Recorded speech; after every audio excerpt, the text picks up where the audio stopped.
Hello and welcome back to another video.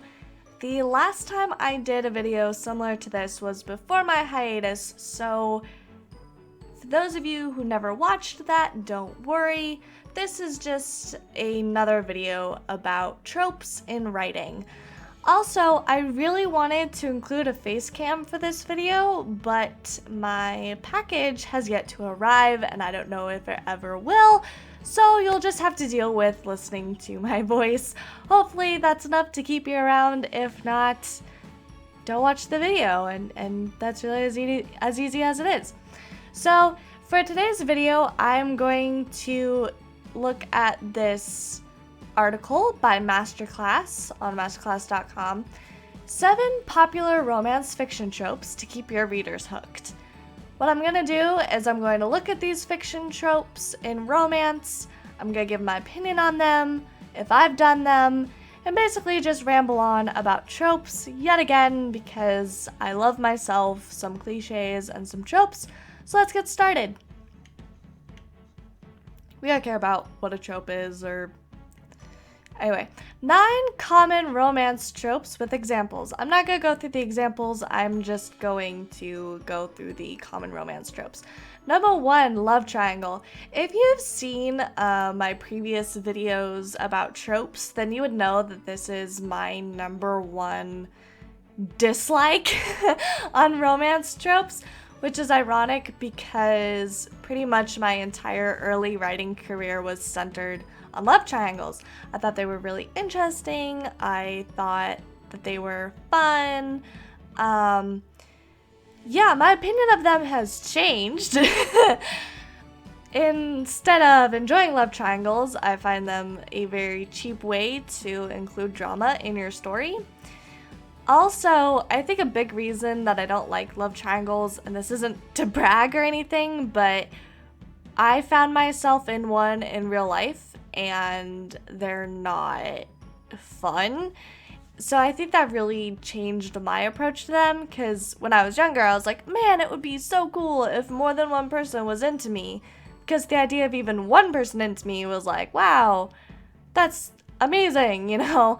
But after having, 2 people into me at the same time, it's like, this is just exhausting. I don't want this drama anymore. So, for me, the love triangle just went away because I guess I'm too exhausted with them.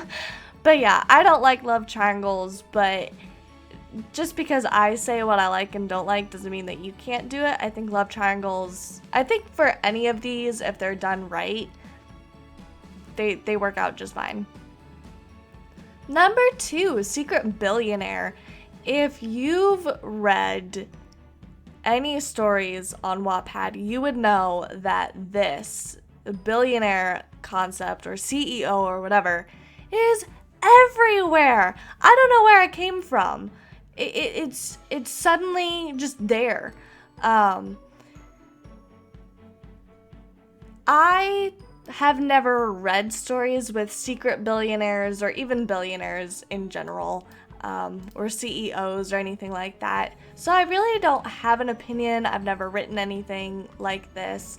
I can't even think if I've thought of a storyline similar to this that includes this trope. So yeah, if this is your thing, then awesome, but it's not mine.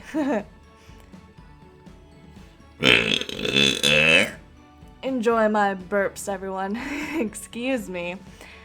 Friends to lovers. Okay, this is honestly one of my favorite tropes, and I like it because this is kind of the ideal for real life for me as well, and just the idea of your lover also being your friend is amazing, and I think this is more of the direction that I head to nowadays, is having a really good foundation to build their love and their relationship on, and a great way to do that is to have them be friends. I personally, what I do is, instead of like childhood friends necessarily, what I'll do is they'll recently have met each other, and kind of be friends and lovers almost simultaneously, or at least they'll be moving in both directions of friendship and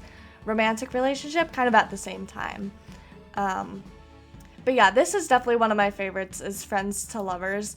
There is a book on Wattpad called No Hard Feelings by Sam Madison. It takes this trope and just kind of spins it in a really new and unique way, and I absolutely love that story. So if you're on Wattpad and you're looking for a really awesome read, I would check out No Hard Feelings by Sam Madison. It's awesome. I'll also leave a link to it in the description below. 4, Stuck Together. I don't know if I've ever really explored this trope or read a whole lot on this trope. It's definitely familiar to me, for sure. I think it's more of scenes where the characters are stuck together as opposed to entire stories that are about them being stuck together. Yeah, I really don't have much an opinion on this. Like I said previously, if you do any of these right, it's gonna be awesome, and honestly, who cares? Write what you want. 5, Enemies to Lovers. This is such a classic. And I don't know how I feel about it, because there's a part of me that really likes seeing characters change and grow and develop. That's a major part of my novels, as I often include characters changing and growing with time and with encounters and interactions and everything. But I guess for me, because I value realism so much, it's like, if you were to become lovers with your enemy, I don't know, that just kind of spells disaster for me. But with reading it, or even writing it, because it is just fiction, I think that this can be really, really fun, and there is definitely a reason why it's a beloved trope and a very popular romance fiction trope.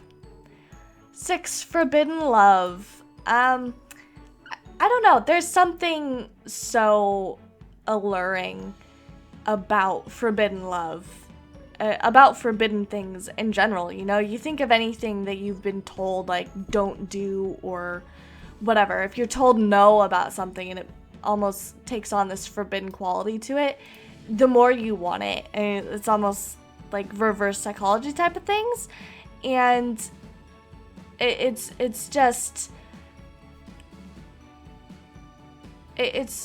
a really intriguing notion, and I think it's a fun one to explore, is this idea of things being forbidden. And let me just say, Romeo and Juliet, while it is the most famous love story of all time, it is not a favorite. Me and Willie Shakes don't exactly get along very well.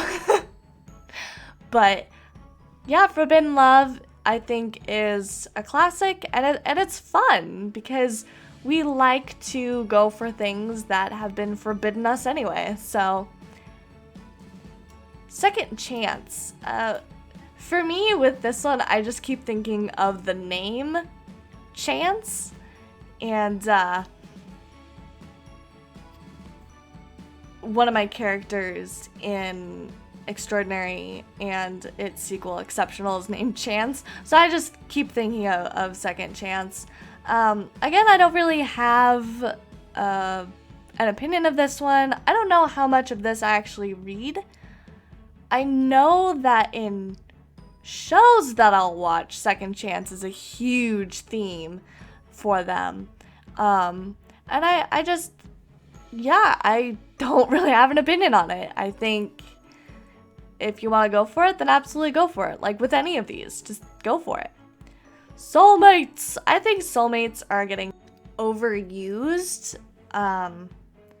So it's almost boring at this point, I think, unless you have something really unique, like a stance on soulmates that we've never seen before.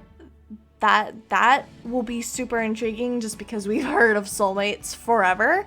But otherwise, soulmates is just kind of, for me anyway, it's lost its charm just because it's been done so many times.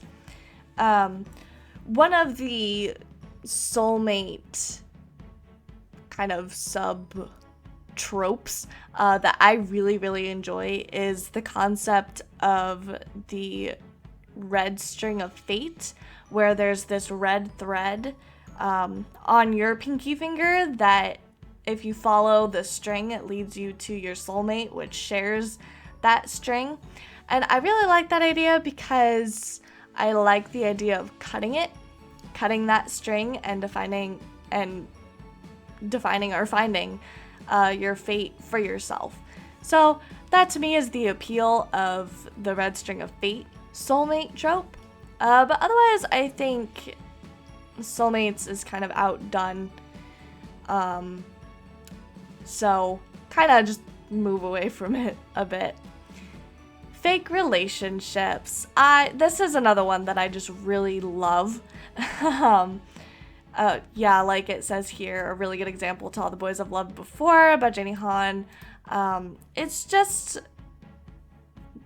it's fun because it's almost that friends to lovers trope or enemies to lovers trope, except they have to pretend that they're in a relationship. And yeah, I think fake relationship as a trope is just really fun, and I use it a lot. I have a few future stories in my head as well that includes the concept of a fake relationship, but I just think they're super fun and they're super enjoyable.